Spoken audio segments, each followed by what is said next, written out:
इतना गंदा mind game खेलता है।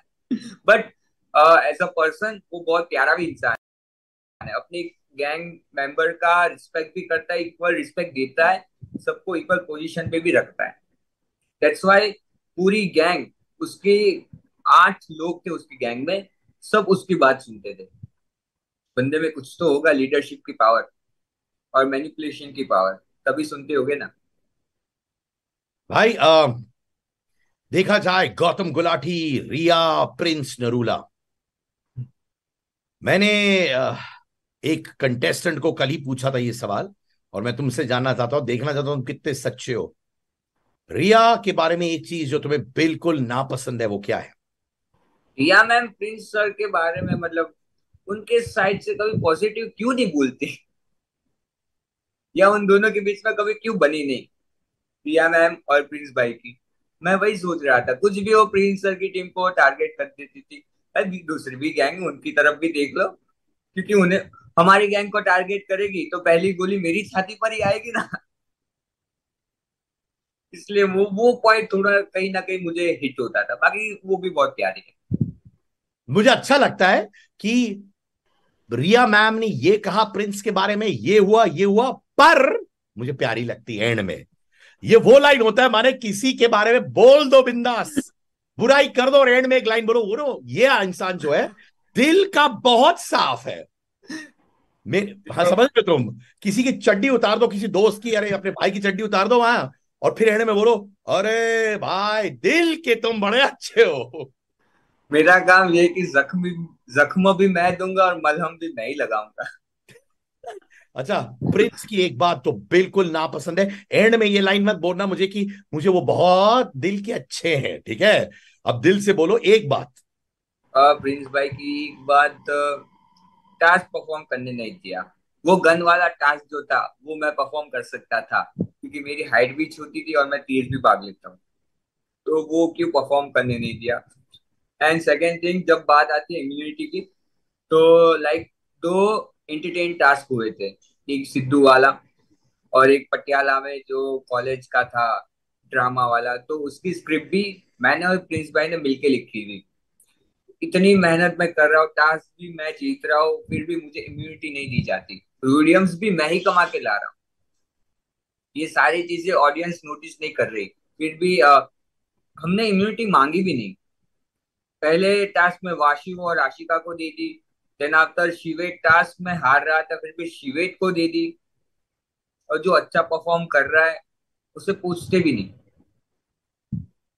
या फिर उनकी ये स्ट्रेटेजी भी हो सकती है कि भी ये लोग तो पहले से वीक मान रहे उन्हें, हमें और जोगिंदर को, मुझे और जोगिंदर को वीक मान रहे थे, दूसरी गैंग वाले बंदे, हमें कभी वोट डालेंगे नहीं, इसलिए अपनी अपने रोडियंस बचाने के लिए इनको दे दे, ये भी हो सकता है।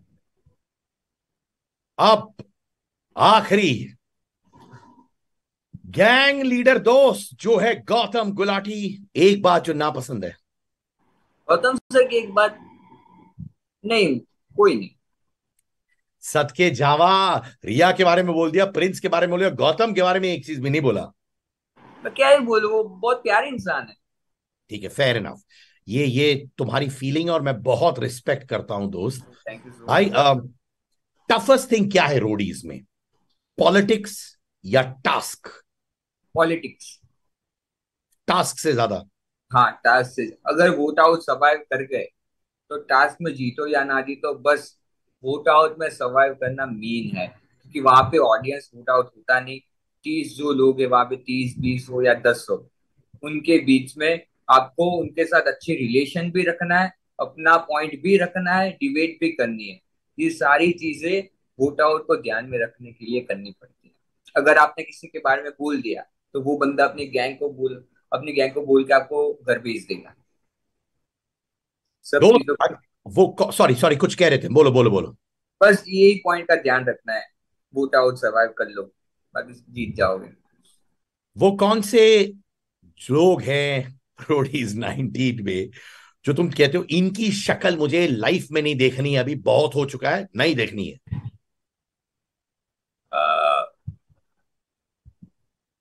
मुझे लग रहा है या तो 10,000 नाम आ रहे हैं शो के अंदर जो तुम्हारे कंटे से सारे नाम, ये नहीं, वैसी वाली एक्सप्रेशन दे रहे हो भाई तुम। मैं सोचो किसका नाम लूं, सारे ऑफेंड हो जाएंगे। अरे चलेगा यार, कैंडिड कॉन्वर्सेशन है दोस्त यार।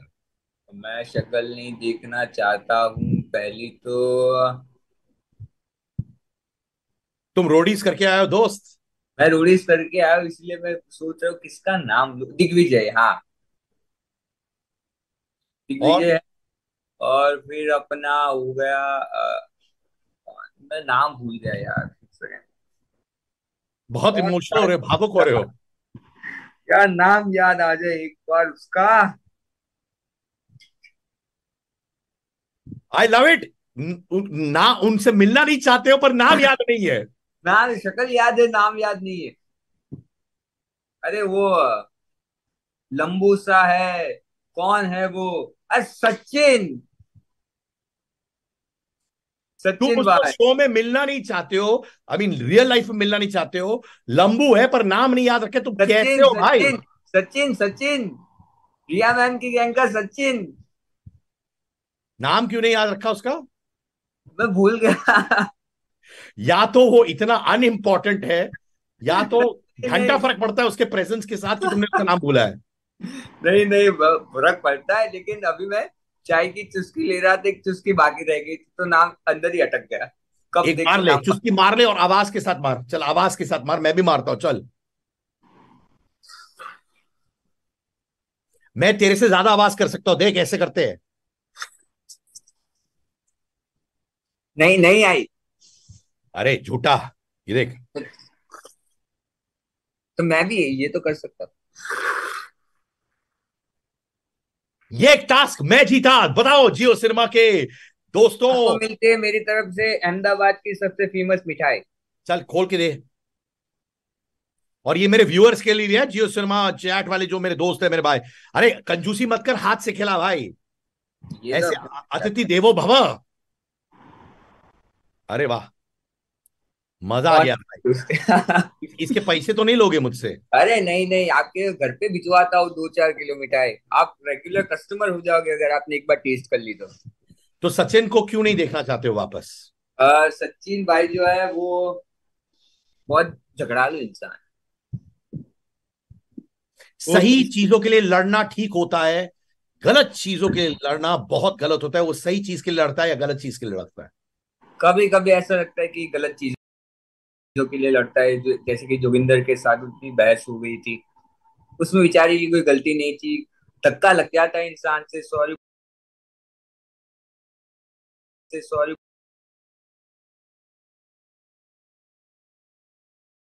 सॉरी बोल के बात भी खत्म हो सकती है, लेकिन उस बात को इतना खींचा, लाइक पेरेंट्स के ऊपर गाली गलौज, वो चीज मुझे अच्छी नहीं लगी थी।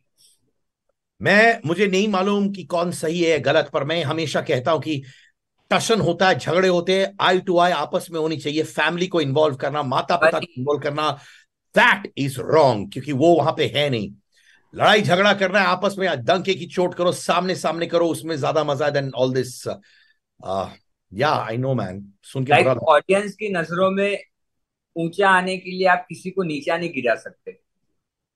मुझे भी गाली दी गई थी, मैं भी चाहता तो गाली दे सकता था, लेकिन दो चीजें थी, मैं एक लड़की को गाली नहीं दे सकता, इतने मेरे घर के संस्कार है, बट मुझे मेरी बात भी रखनी थी। दैट्स वाई वो वाला पॉइंट उठा था कि लॉजिकली तो गालियां तो शायद आपने देखा होगा वो। यू नो व्हाट भाई, आज के जमाने में कभी कभार इतना प्रेशर हो जाता है रियल लाइफ में। वो भी है। रियल लाइफ में भी लोग प्रेशर फेल कर रहे हैं, लोगों का बहुत मेंटल डिप्रेशन हो रहा है, बहुत सारे लोग एंजाइटी फेस कर रहे हैं। और कुछ लोग जब ऐसे वातावरण में, जैसे बिग बॉस ओटीटी हो, रोडीज हो, प्रेशर इतना हाई होता है, तो कभी कभार वो ऐसी चीजें कर देते हैं तो जो शायद उनके नहीं करनी लाइफ चाहिए में नहीं थी। करते। हाँ, फ्रस्ट्रेट, क्योंकि वहां पे एटमोस्फियर ही पूरा डिप्रेशन होता है। आप किसी के साथ बात कर रहे हो तो इमोशनल होके अपने फीलिंग शेयर कर रहे हो, अपनी बातें शेयर कर रहे हो, आपको अच्छा लग रहा है, लेकिन वो इंसान उस पॉइंट को सबके सामने रखकर आपको इमोशनली वीक भी बता सकता है, आपके सीक्रेट्स भी खोल सकता है। तो वहां पर आप कंफ्यूज हो जाते हो कि ट्रस्ट किस पे करें, दोस्त बनाए या ना बनाए। प्रेम, तुमने मुझे 2-3 बार कहा कि कैसे अगर रोते हो तो आंसुओं को दूसरों के सामने मत दिखाना। अगर सीक्रेट्स है, दिल के अंदर किसी को मत बताना।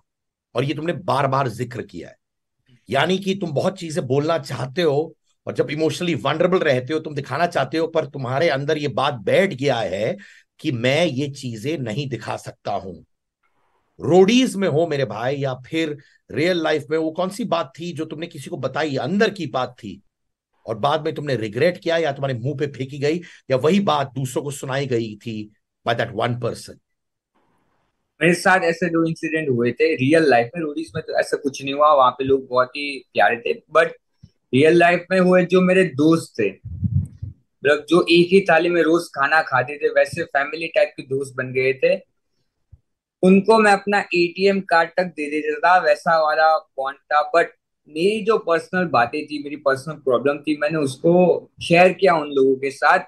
मेरी उस चीज का मजाक भी उड़ाया गया, और मेरे इस नेचर का फायदा भी उठाया गया। मेरे सामने मेरी बातें दूसरों के जोक में ली जाती थी, मेरी जो प्रॉब्लम्स थी। और ये इंसिडेंट हुआ, दोस्तों के ऊपर कभी भरोसा मत करना। मैं सोलो अकेला रहता हूँ।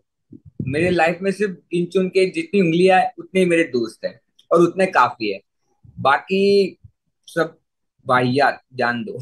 और दूसरा जो है, मेरी एक्स,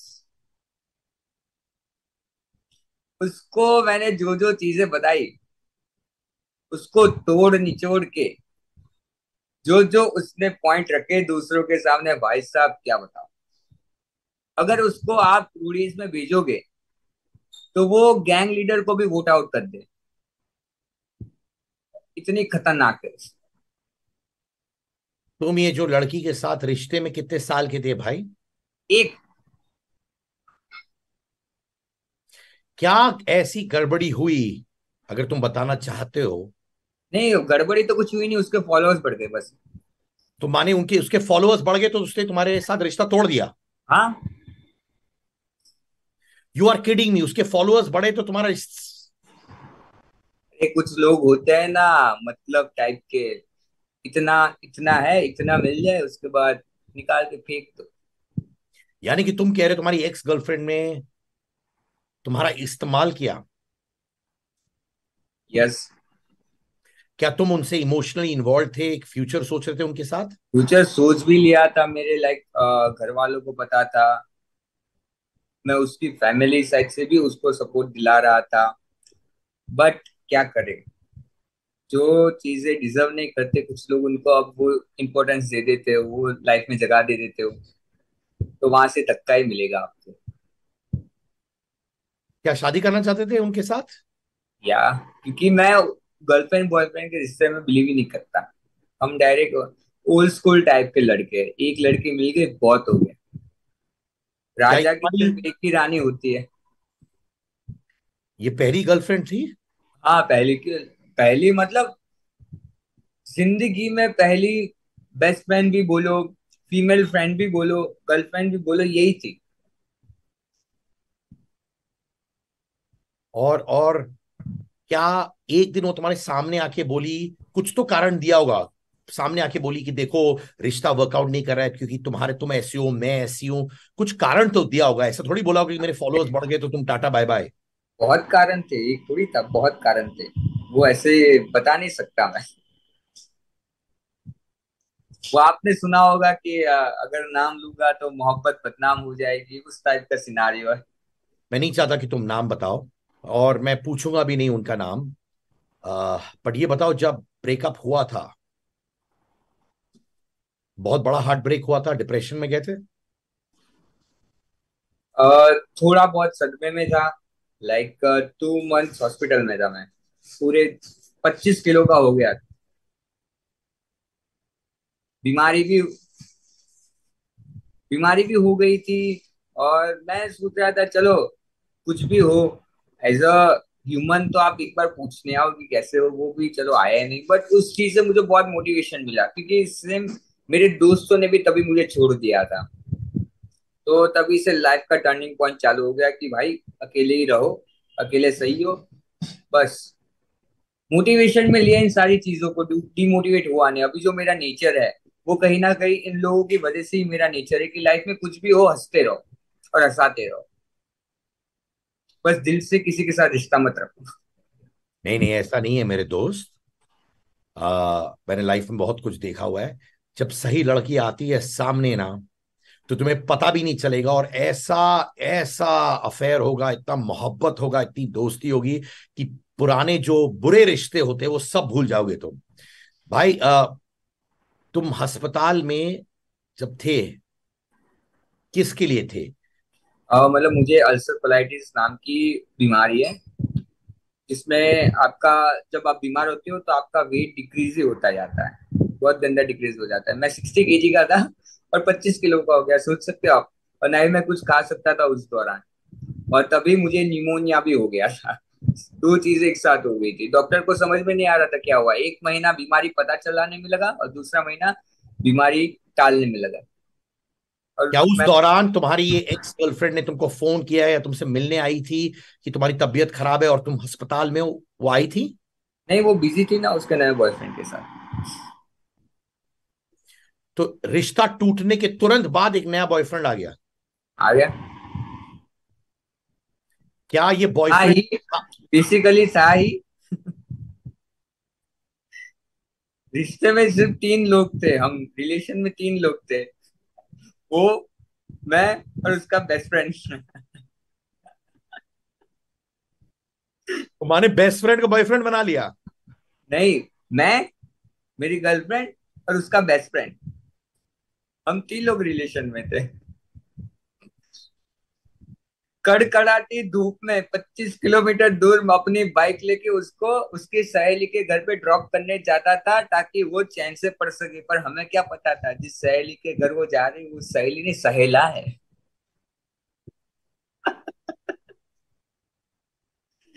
तुम्हें भनक एक बार भी नहीं पड़ी कि तुम किसी लड़के के घर उसको छोड़ने जा रहे हो? अरे बिल्कुल भी नहीं। मुझे स्क्रीनशॉट आते थे, बीबी इसमें पेमेंट कर दो ना, मैंने अपने लिए कुछ ड्रेसेस खरीदे हैं, तो मैं कर देता 5,000, अच्छा ठीक है कर देता था। फिर मुझे पता चला कि मेरे पैसों से उसके लिए गिफ्ट ले रही है। पर ये तुम्हें पहले क्यों नहीं समझ आया भाई? हम प्यार में अंधे थे ना। प्यार की प्यार की आंखों के चश्मे पहने हुए थे।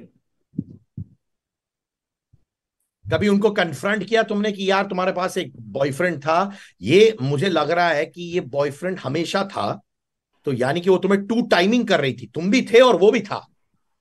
सेम टाइम पर, और उस बंदे को भी पता था कि किसके लिए है ये तुम्हारे साथ। उसको भी पता था कि मतलब खत्म हो जाएगा अभी तो मेरे पास ही आना है, तो उसको भी कोई प्रॉब्लम नहीं था। अब मुझे समझ आई ना बात, कि मेरा भाई प्रेम बार बार क्यों कह रहा है कि सीक्रेट किसी को मत बोलो, ये मत मत करो, वो बोलो। मत करो। क्योंकि तुम अंदर से बहुत टूटे, और तुमने एक चीज और कही मुझसे मेरे दोस्त की, तुम्हारे दोस्तों ने तुम्हें छोड़ दिया, उन्होंने क्यों, तुम्हें क्यों छोड़ा?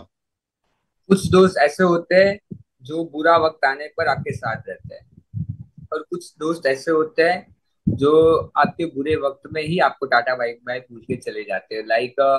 मेरा बुरा वक्त यानी कि हॉस्पिटल के बाद था, क्योंकि आपको पता है सोशल मीडिया इन्फ्लुएंसर जो क्रिएटर की लाइफ होती है, वो उसके इंस्टाग्राम या यूट्यूब हो गया, कोई भी प्लेटफॉर्म हो गया, उसके इंगेजमेंट, उसके वीडियोस वायरल होने पर ही उनको प्रमोशन दी जाती है। और 18 साल का था तब से मैं अपनी फैमिली चला रहा हूँ। अपनी फैमिली में मैं ही जो सारी चीजें हैंडल करता हूँ, तो मेरे लिए पैसा मतलब सब कुछ है, क्योंकि उससे मेरा घर चलता है। मेरे घर वाले को खुशियाँ पैसों से ही मिलती है, क्योंकि सारी चीजें आप खरीद सकते हो उनके लिए, गिफ्ट्स वगैरह। और हम मिडिल क्लास बंदे हैं, तो पैसे की इम्पोर्टेंस हमें पता होगी। तो जब मेरा डार्क टाइम आया, इवन मेरे ये दोनों हाथ में नीडल्स लगी हुई थी, अपना बिल पे करने खुद गया था मैं, कोई आया नहीं था, क्योंकि मेरे मम्मी पापा को एटीएम कार्ड ऑपरेट करना ना नहीं आता था उस टाइम। 2 महीना हॉस्पिटल में रहा था, तो यहाँ नीडल्स, या इवन पैर में भी मेरे नीडल्स थी। फिर भी कोई आया नहीं था साथ में।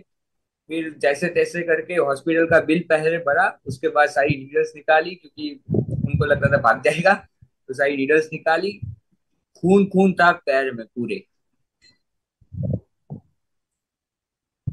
जब ये चीजें याद करता हूँ तो ऐसा लगता है कि अभी भी जो दोस्त है वो पहले क्यों नहीं आए, इनके ऊपर भरोसा क्यों किया इतना।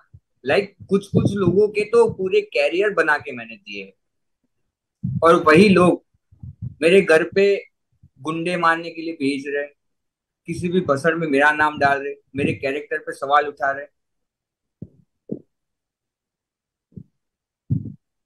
ऐसा ऐसा सीन हो चुका है मेरे साथ, इसलिए मैं सोलो रहना ज्यादा प्रेफर करता हूँ। जितने अकेले रहोगे उतने सिक्योर रहोगे।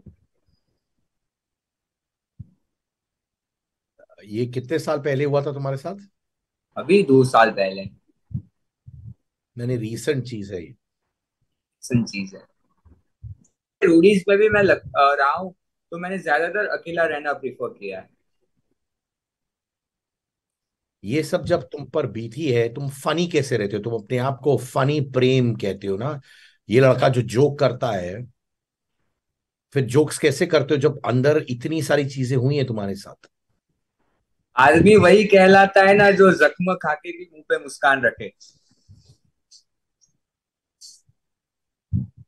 अगर आप किसी बाप को पूछो कि भाई कैसे हो, तो वो हमेशा मुस्कुराकर ही बोलेगा कि हाँ भाई ठीक हूँ, भले उसको महीने की किस्तें भरनी हो, उसकी सैलरी से घर वालों बच्चों की फीस भरनी हो, अपनी बीवी को गिफ्ट देने हो, लेकिन खुद के जूते फटे हुए हो तो वो वहां नहीं देखेगा। वो उन्हीं चीजों को देखेगा जिससे उनकी फैमिली मेंबर को खुशी मिले। चाहे उसके लिए उसको पूरी पूरी रात मेहनत करनी पड़े, कुछ भी करना पड़े, लेकिन मुंह पे स्माइल रखनी पड़ती है उनको, क्योंकि वो आदमी है। अगर वो टूटा तो उसके पीछे 4 लोग टूट जाएंगे, जो उसके घर वाले हो, वो परेशान हो जाएंगे कि ये क्यों ऐसा है। और मैं जो हूँ अभी, मोटिव वो अपनी माँ की वजह से हूँ। मेरी माँ मुझे बहुत केयर करती है, बहुत सपोर्टिव है मेरी माँ, सारी चीजों को लेकर। कुछ भी हुआ, मुझे कभी भी उन्होंने गलत नहीं कहा। इवन लोगों ने मेरे कैरेक्टर पे भी सवाल उठाए क्या फिर बोलकर? कि ये लड़कियां घुमाता है, ये वो करता है। मैंने जिस लड़की को छोड़ा उसने भी कोई कसर बाकी नहीं छोड़ी थी मेरी बुराइयां करने में, मेरे कैरेक्टर को बुराइयां करने में। इवन मुझे कोई लड़की एज अ फैन भी मिलती है तो मैं उनके साथ डिस्टेंस रख के फोटो खिंचवाता हूँ, और सर और मैम के लड़कों को भी इक्वली रिस्पेक्ट देता हूँ। सर और मैम कह के ही बुलाता हूँ सभी औरत मतलब लड़के लड़कियों को। फिर भी अगर आपके कैरेक्टर पे इतने गंदे सवाल उठाए तो आदमी डिमोटिवेट हो ही जाता है ना। तुम्हारे माँ बाप को मालूम था कि तुम्हारे ऊपर ये सब बीती थी? हाँ, कहीं ना कहीं मैं छुपाता नहीं अपने पेरेंट्स से कुछ। वाइफ भी है नॉर्मल, एंड फादर जो है अभी रिटायर्ड, उनको छुट्टी दे दी, आप आराम करो, आपका लड़का है संभाल लेगा। हाउस वाइफ बनना नॉर्मल नहीं होता भाई, वो बहुत बड़ी बात होती है। मैं हमेशा कहता हूं कि हमारी माताएं या जो भी है, जिन्होंने कभी भी हाउस वाइफ का किरदार निभाया है, वो सबसे बड़ा होता है पूरे घर को मैनेज करना। मैं कहता हूँ वो हमारी जिंदगी के सीईओ होते हैं। तो हाउस वाइफ रहना छोटी बात नॉर्मल तो नहीं नॉर्मल है, नहीं मेरे भाई, वो नॉर्मल नहीं है दोस्त। मतलब नॉर्मली कुछ नहीं करती हाउस वाइफ, ऐसा बोल। बहुत बड़ी बात होती है दोस्तों। आ, तो आप माता पिता खुश हैं तुम्हारे साथ, तुम्हारी जर्नी के साथ रोडीज में? बहुत कुछ, वो तो बहुत एक्साइट हो जाते टीवी पे देख के, सब लोग वो बताते कि ये देखो मेरा लड़का, मेरा लड़का। मजा आता है ये चीजें देख कर। बट उनके लिए जब मैं म्यूजिक और टिकटॉक वगैरह बनाता था, तब के टाइम से उनको इतना प्राउड, क्योंकि पहले से सपोर्ट नहीं मिलता था, क्योंकि मिडिल क्लास लड़के हैं, वही सोचते कि नौकरी करो, ये करो, वो करो, इनसे कुछ नहीं होगा। तो मैं तो 2 दिन तो मैं स्टेशन पे सोया भी था। पापा के साथ झगड़ा हो गया था, घर छोड़ दिया था, और दूसरे दिन आ गया घर पे क्योंकि कुछ वो बुलाने नहीं आए। मैं सोचा घर से बात हो रही है सर, 2 दिन तो बहुत हो गया, चलो भूख लगी है घर चले जाओ। फिर थोड़ा थोड़ा एडजस्ट करके उनको भी, उनका भी सपोर्ट ले लिया। पहले कॉलेज जाओ, उसके बाद मेरे पास तब बाइक तो थी नहीं, तो अपने दोस्त की साइकिल उधार मांग के ड्रामा क्लासेस जाओ, वहां से टाइम मिले तो नौकरी करो, और थोड़ा टाइम मिले तो घर वालों के साथ रहो। ये सिनारियो था पहले, तो कहाँ कोई लड़की आती जीवन में, इतने बिजी व्यस्त चल रहे थे तो। प्रेम, तुमने बहुत कुछ देखा हुआ है लाइफ में, इसलिए जब तुम कैमरे पे आए थे तो मैं समझ सकता था कि बहुत है तुम्हारे अंदर। जो शायद तुमने बहुत दबा के रखा है, और आज जियो सिनेमा लाइव चैट पर तुमने मेरे साथ, सिद्धार्थ कनन के साथ, मेरे व्यूअर्स के साथ, मेरे दोस्तों के साथ जो आपको देख रहे हैं, आपने ये आ, कहानी आपकी जिंदगी के बारे में शेयर किया, वो बहुत बड़ी बात होती है ये। मुझे भी हल्का महसूस हो रहा है कि वो दिल की भड़ास थी, दिल की बातें थी, कितने वक्त बाद किसी के साथ शेयर की, ऐसा लग रहा है। अगर तुम मेरे बगल में होते तो कसम कहता हूँ बहुत बहुत दिल से हक करता तुमको। हाँ। एंड आई बिलीव बहुत ताकत चाहिए होती है कि इतना खुलकर बोलना अपनी इनर फीलिंग्स के बारे में, जो शायद तुमने कहीं किसी को बोली नहीं, आज तुमने हमसे बोला है, हमारे व्यूअर